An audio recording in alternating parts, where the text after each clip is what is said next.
बहुत से एजेंट्स या कंसल्टेंसीज यूनिवर्सिटीज़ को फोर्स करते हैं स्टूडेंट्स पे। तो क्या आपको लगता है कि एथिकली या प्रोफेशनली ये चीज़ ठीक है, और क्या पैरागॉन ऐसा करता है? लेकिन उसके बाद क्या?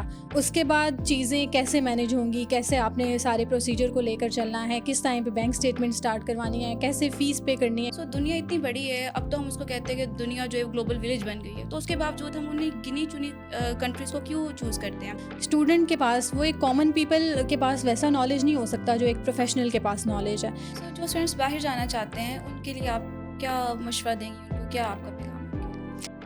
Hello everyone, how you guys are doing? Welcome to study abroad with Paragon and I am Ayesha Munir, your host for today.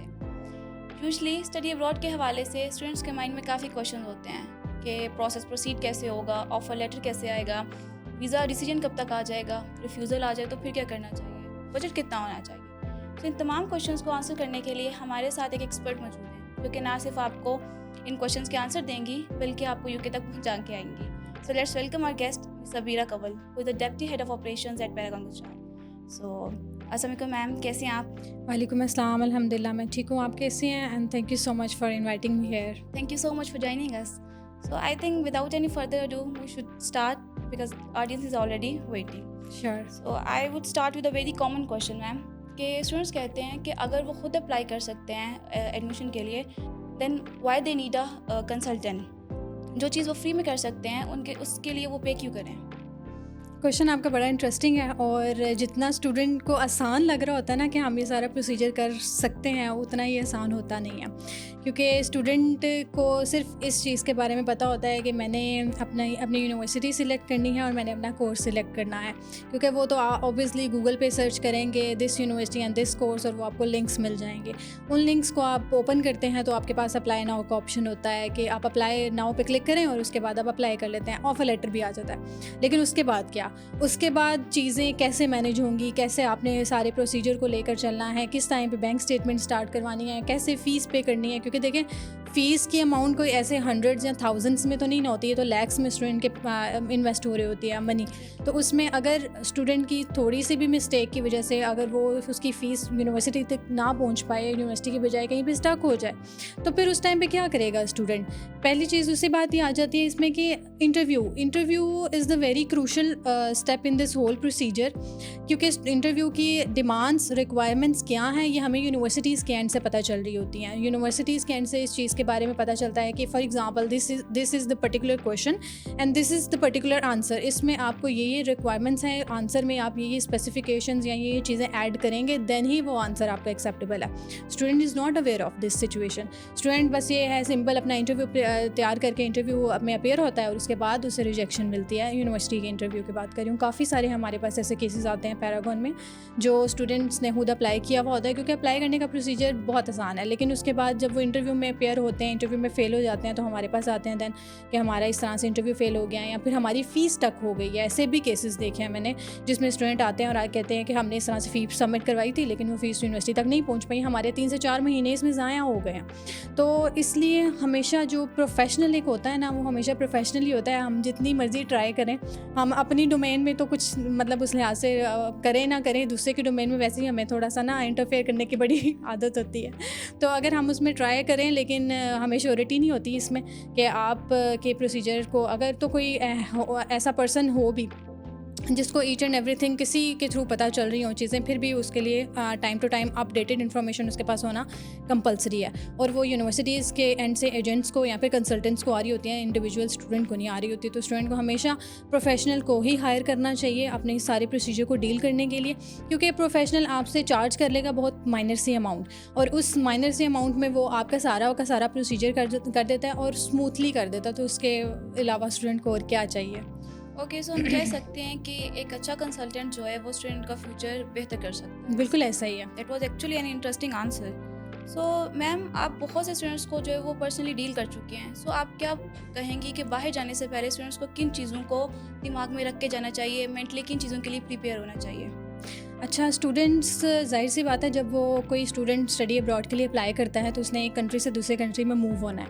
Obviously उसके लिए चीज़ें थोड़ी सी चैलेंजिंग भी होंगी, क्योंकि वहाँ पे जाने के बाद एक तो उसे होम सिकनेस, पहली बात है उसको होम सिकनेस फील करेगा वो वहाँ पे जाने के बाद, क्योंकि उसे अपने घर वालों से जो स्टूडेंट्स यहाँ पे पाकिस्तान में रहते हैं एक सिटी से दूसरी सिटी में जाते हैं, उनको वहाँ पे जाने के बाद घर वालों की याद आ रही होती ऐसा ही है। है। तो जब वो कंट्री स्विच करेंगे तो उनको ये चीज़ तो फेस करनी पड़ेगी। तो इसलिए स्टूडेंट्स को मेंटली इस चीज़ को लेके मेंटली प्रिपेयर्ड रहना है। सेकेंडली इसमें ये चीज़ है कि वहाँ पे जाएंगे आप तो आपको सिर्फ अपनी कम्युनिटी के लोग नहीं मिलेंगे। यहाँ पे तो ऑब्वियसली सारे ही आपको अपनी कम्युनिटी के लोग मिलते हैं, आपकी एडजस्टमेंट भी ईजिली होती है, आप ईजिली सर्वाइव कर रहे होते हैं। लेकिन किसी और कंट्री में जाएंगे आपको एक्सपोजर भी आपका बढ़ता है, which is a very good point, plus point है ये।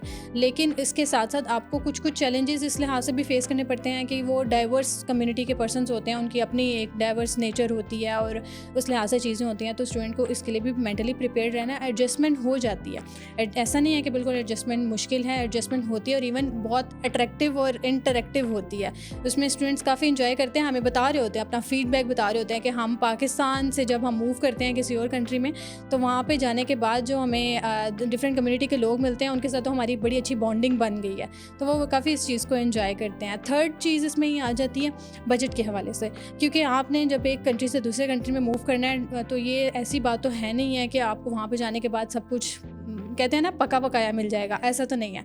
वहाँ पे जाने के बाद आपको अपनी चीज़ें बजट के हवाले से मैनेज करनी है। जॉब्स वगैरह आपकी पहले से उसके ऊपर ग्रिप होनी चाहिए कि मैं उधर जाने के बाद कब और कहाँ पे कौन सी जॉब अप्लाई करूँगा। इसके हवाले से आप अपने कंसल्टेंट से भी पूछ सकते हैं, वो आपको अच्छे तरीके से जो गाइड करेगा। रिटेल की जॉब्स होती हैं, सिक्योरिटी की jobs and each and everything, उनको इस चीज़ के बारे में अच्छा आइडिया होता है। तो हम तो अपने स्टूडेंट्स को बताते हैं कि इस तरह से ये जॉब पर वहाँ पे आपको पर्सपेक्टिव्स मिलेंगे, जहाँ पे जाने के बाद आप उनको अवेल कर सकते हैं। तो ये चीज़ है। बाकी अपना थोड़ा सा कंफर्ट जोन छोड़ना पड़ेगा।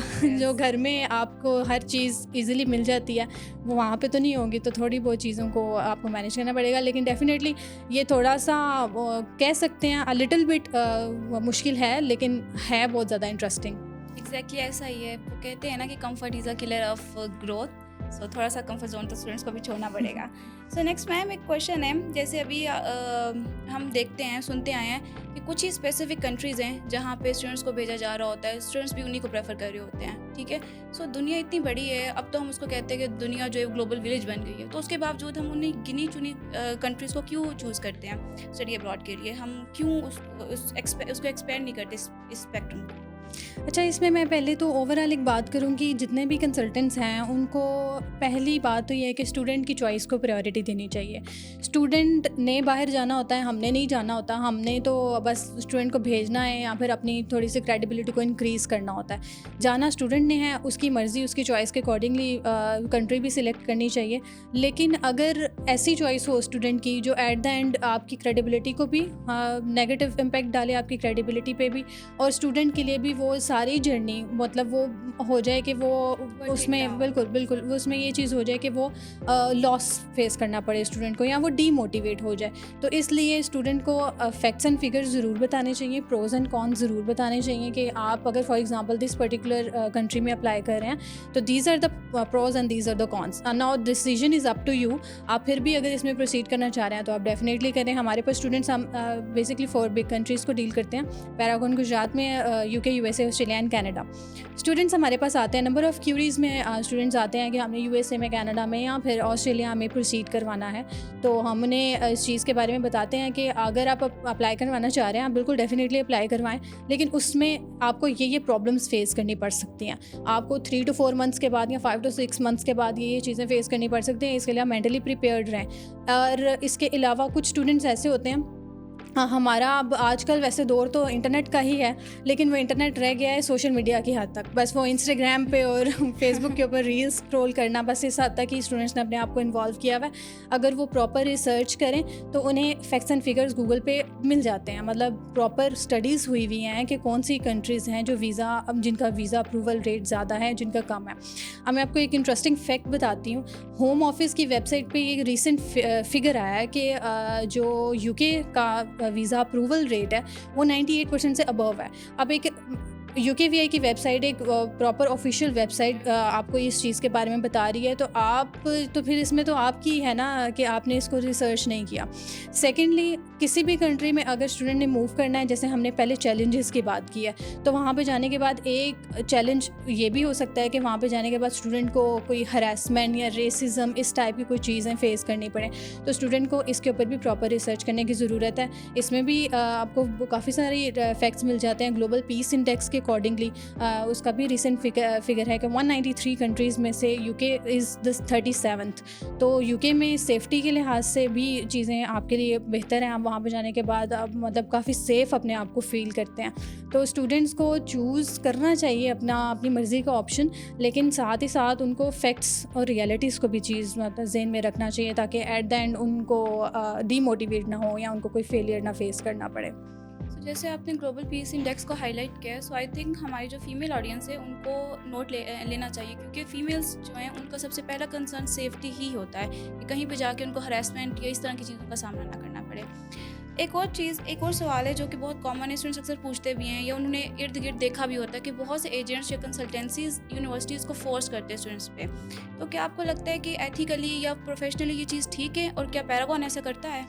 नो, पैरागॉन तो बिल्कुल भी ऐसा नहीं करता।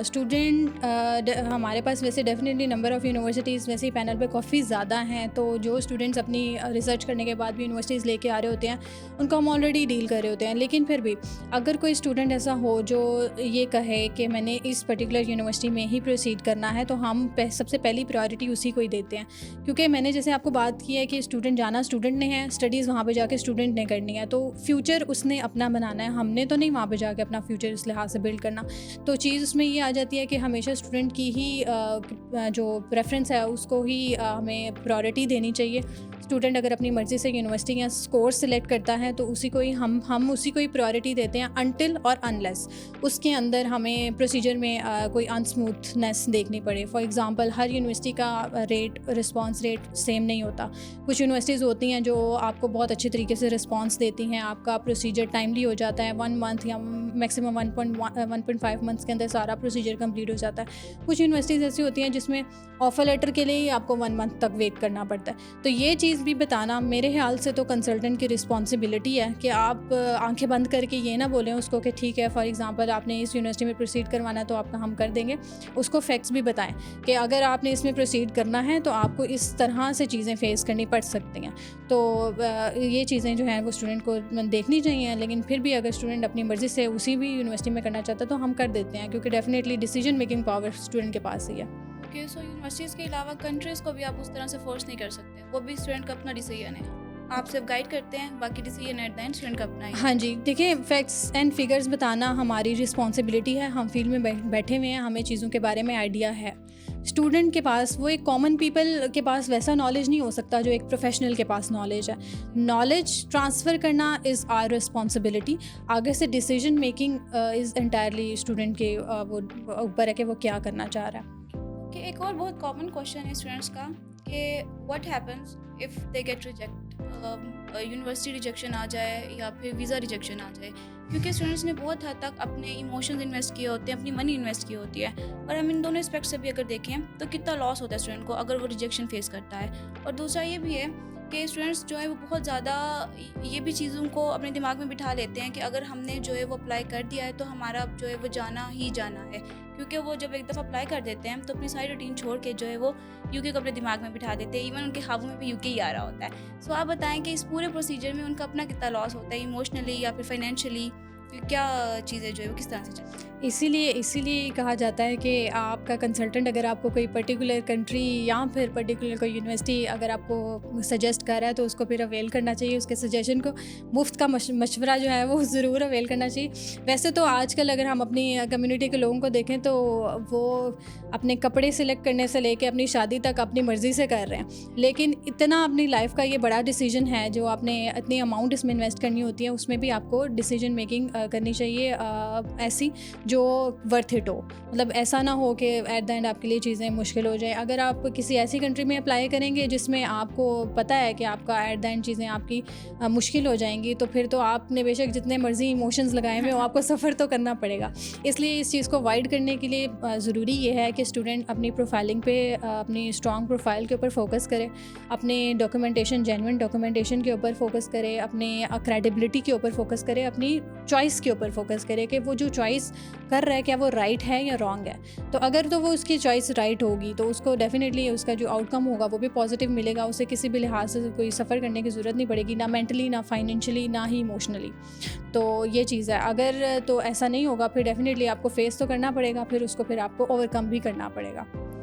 ओके, सो जो स्टूडेंट्स बाहर जाना चाहते हैं उनके लिए आप क्या मशवरा देंगी, उनको क्या आपका पैगाम है उनके लिए? मेरा उनके लिए पैगाम ये है कि अगर तो स्टूडेंट्स की ने ये डिसाइड कर लिया है कि वो अप्लाई करना चाह रहे हैं तो उनको फिर लेट नहीं करना चाहिए, क्योंकि यूनिवर्सिटीज़ में और कंट्रीज़ के अंदर भी आपको पता है कि जब पॉलिसीज़ वगैरह चेंज हों तो उसमें कोई ज़्यादा टाइम नहीं वो देते आपको, उस लिहाज से चीज़ें चेंज हो जाती हैं। अगर तो आपने डिसाइड कर लिया है कि आपने प्रोसीड करना है तो एज सून एज़ पॉसिबल करें, क्योंकि यूनिवर्सिटीज़ में सीट्स बड़ी जल्दी फिल हो जाती हैं और उसमें फिर ये होता है कि अगर एट द एंड आप डिसाइड करते हुए इतना टाइम लगा देंगे तो फिर आपको नेक्स्ट इनटेक में ही जाना पड़ेगा, फिर 5-6 महीने आपको दोबारा से यहाँ पे ही रहना पड़ेगा और उसके बाद ही आप जा सकते हैं। तो बजाय इसके कि आप अपना टाइम यहाँ पे वेस्ट करें, अपने गैप को इंक्रीज़ करें कि आपकी प्रोफाइल भी थोड़ी सी कॉम्प्लिकेटेड हो जाएगी फॉर द यूनिवर्सिटीज़, आप as soon as possible apply करें। सेकेंडली चीज़ ये है कि स्टूडेंट्स को मेरे एंड से यही सजेशन है या फिर आप ये कह सकते हैं एक फेवर है कि आप ख्वाब देखें, हम उन ख्वाबों को पूरा करने के लिए यहाँ पे मौजूद हैं। आप यहाँ हमारे पास आएँ और अपने ख्वाबों को इस लिहाज से हमारे पास लेकर आएँ कि वो हमेशा मतलब इन फॉर श्योर पूरे होंगे। Okay, so that was very useful information. Thank you for joining us, and that was all for today. हमारे साथ बने रहिए। मज़ीद आपकी जो भी क्यूरीज होंगी आप कमेंट कर सकते हैं, हम उनको जो है जवाब देंगे। Thank you. अल्लाह हाफ़िज़।